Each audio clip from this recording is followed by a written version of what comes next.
சேதமடைந்த கியரை சரி செய்தல், பொருத்துதல் மற்றும் வேலைத்திறனை சரிபார்த்தல் பற்றி இந்த பாடத்தில் பார்ப்போம். கடந்த பாடத்தில் கியர்களை எவ்வாறு அகற்றுவது என்பதை பார்த்தோம். இப்போது நாம் சேதமான கியரை சரி செய்வது, அவற்றை அகற்றுவது, வேலைத்திறனை சரிபார்ப்பது பற்றி பார்ப்போம். சேதமடைந்த கியர்களை சரி செய்வதற்கு ஒரு உன்னிப்பான அணுகுமுறை தேவைப்படுகிறது. ஏனெனில் சிறிய விலகல்கள் கூட அவற்றின் செயல்திறன் மற்றும் நீண்ட ஆயுளை பாதிக்கும். கியர் பழுது பார்ப்பதில் உள்ள நுணுக்கங்களை இப்பாடத்திட்டத்தில் அறிவீர்கள். இந்த பாடத்தில் சேதமடைந்த கியர்கள் சரி செய்தல், பொருத்துதல் மற்றும் வேலைத்திறனை சரிபார்த்தல் பற்றி பார்ப்போம்.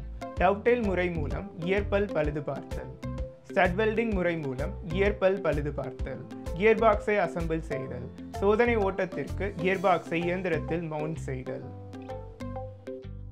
உடைந்த கியர் பல்லை சரி செய்தல், டவ்டெயில் வெற்று முறை. வி பிளாக் எதிராக கியரை ஆதரிக்கவும் மற்றும் இணையான கிளாம் மூலம் அதை இறுக்கவும்.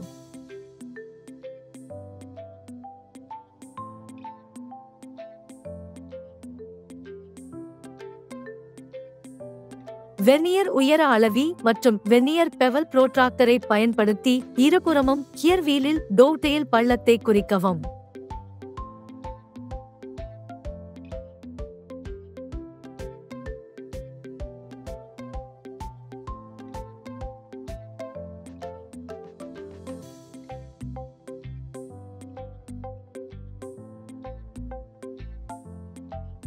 குறிக்கும் கோடுகளை குத்தவும்.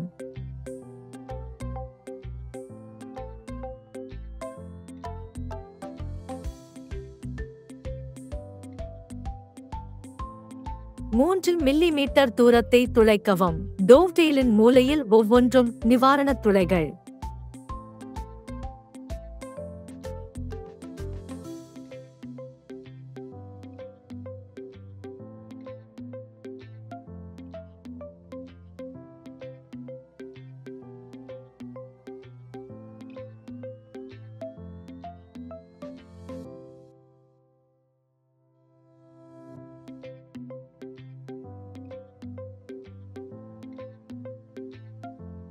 குறிக்கும் படி கியரில் இருந்து டவ்டெயிலின் வடிவம் மற்றும் அளவு ஆகியவற்றை அகற்றவும்.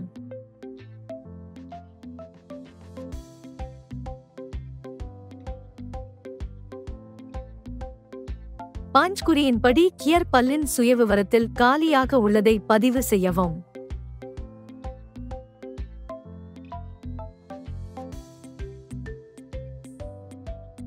வெற்று பகுதியை பதிவு செய்யவும். கியர் வீலின் டவ்டெயில் பள்ளத்தில் காலியாக பொருத்தவும். தேவைப்பட்டால் அது பொருந்தும் வரை காலியாக பதிவு செய்யவும். வெற்று துண்டில் உள்ள உயரமான இடங்களை சரிபார்க்க டவ்டெயில் பள்ளத்தின் மீது பிரஷ்யன் நீளத்தை பயன்படுத்துங்கள்.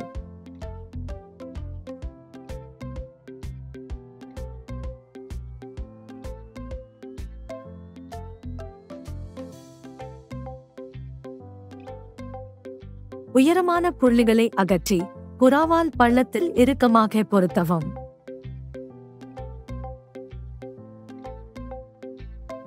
துரப்பணம் 3 மில்லிமீட்டர் டயா. கூடியிருந்த நிலையில் வெற்றி மற்றும் கியர் சக்கரத்தில் 33 மில்லிமீட்டர் ஆழம் வரை 2 துளைகள்.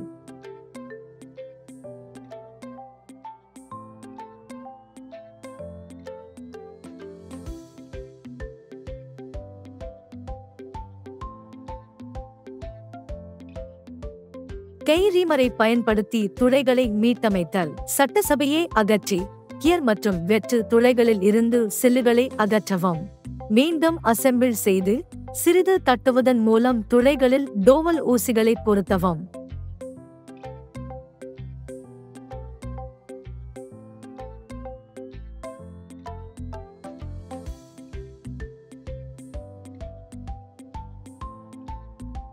கியர் பல்லின் சுயவிவரத்தை சரியான வடிவத்திற்கு பதிவு செய்யவும். சுயவிவரத்தை சரிபார்க்க டெம்ப்ளேட்டை பயன்படுத்தவும். வெற்று பக்கங்களை தாக்கல் செய்யவும். கியருடன் ஃப்ளஷ் செய்யவும். உடைந்த பற்களை சரி செய்தல். வெல்டிங் முறை சோகஸ்மெலி. உடைந்த பல் மேற்பரப்பு தட்டையானது. துளைகளுக்கு இடையில் 10 மிமி மைய தூரத்துடன் மேற்பரப்பில் 2 துளைகளை குறிக்கவும். துளைகளுக்கு மையங்களை குத்தவும்.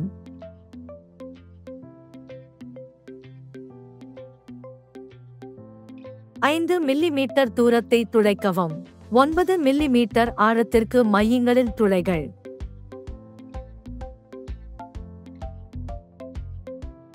ஏமாறு கை தட்டை பயன்படுத்தி துளைகளை தட்டவும். சில்லுகளை அகற்றி தட்டப்பட்ட துளைகளை சுத்தம் செய்யவும். தட்டப்பட்ட துளைகளில் 4 அறுகோண தலை ஏமாறு கோல்களை சரிசெய்து அவற்றை பாதுகாப்பாக இருக்கவும். ஹேக்சாவிங் மூலம் போல்ட்களின் அறுகோண தலையை துண்டிக்கவும்.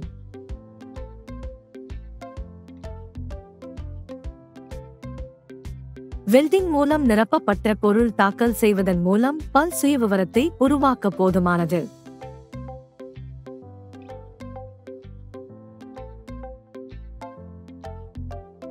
நிரப்பப்பட்ட பொருளை பல் சுயவிவரத்தில் பதிவு செய்யவும்.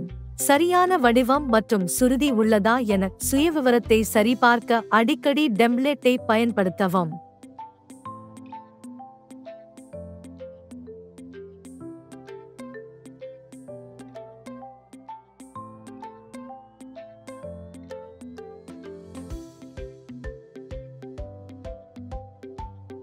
பொருத்துதல் மற்றும் வேலைத்திறனை சரிபார்க்கவும். அசெம்பிள் செய்வதற்கு முன் பாகங்களை சுத்தம் செய்யவும்.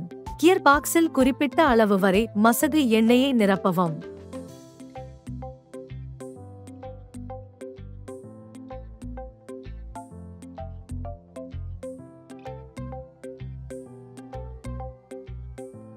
இயந்திரத்துடன் கியர் பாக்ஸை ஏற்றவும்.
வெவ்வேறு வேகத்தில் 4 வேகம் சோதனை ஓட்டத்தை சரிபார்க்கவும்.